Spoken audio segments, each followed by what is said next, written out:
G'day and welcome back. Thank you for all that are tuned in, and thank you even more so to all that have subscribed.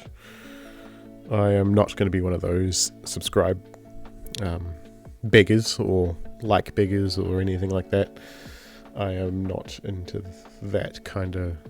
I just always find it really weird and strange, and I understand why they all do it because it's part of the algorithm and that kind of stuff, but I just don't like it. It feels weird whenever you're watching a YouTube channel and they start going on about likes and subscribes and that stuff. So you'll very rarely ever hear me talk about the stuff except for each milestone I reach in subscribers, because that's homage to you that are all supporting me and this channel, and I just want to acknowledge that. So sorry it's been a little bit. I have been a little waylaid with some minor problems. It's to do with the music side of YouTube. I don't know if any of you watched a lot of YouTube. Well, of course you watch this, so you probably watch YouTube. It's kind of a silly thing to say.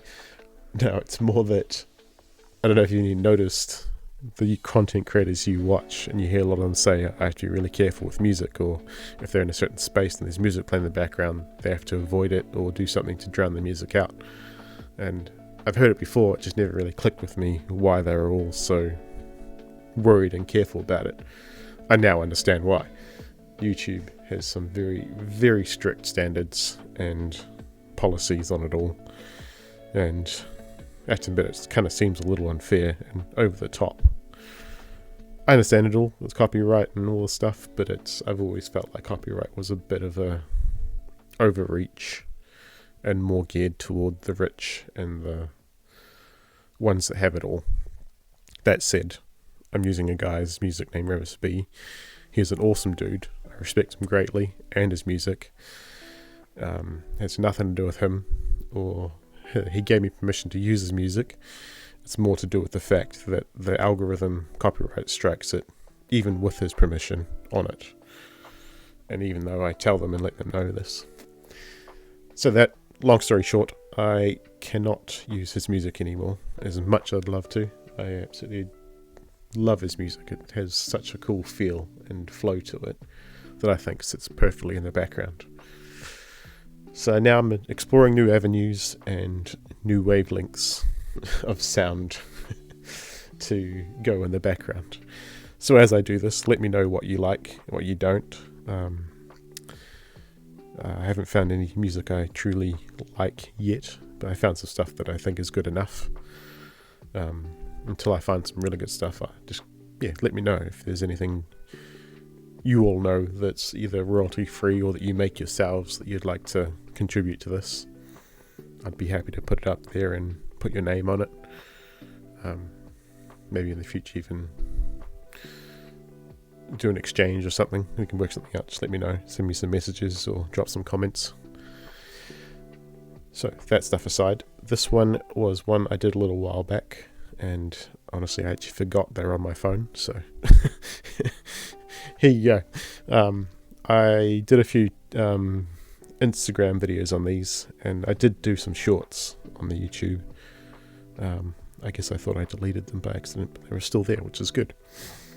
This was a fishhook for a lovely lady in town, really quite a pillar of town actually. She does a shitload for a lot of people. Works really hard, single solo mum of 4, and she wanted this one for her oldest son. And I started working on this. I had the idea, I drew it out as you've seen when the video started, and I was going along with it, and it seemed pretty good and felt pretty good at the start. But as I go into my Instagram side of this, I put a little bit more of a longer shorts, and I talk about how when you let your thoughts overtake the creative state of flow, that I find is the best way to create any kind of carving, is the moment you lose all...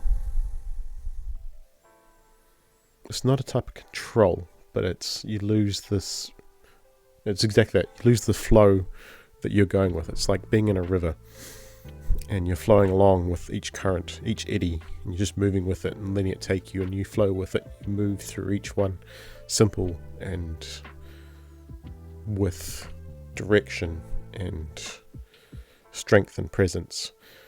But the moment you start trying to fight that current is the moment you cause chaos, not only in yourself, but the river itself. You cause even greater eddies, and you cause blockages, and so yeah, that metaphor I think is quite perfect for it. I let my thoughts take over, and they blocked it.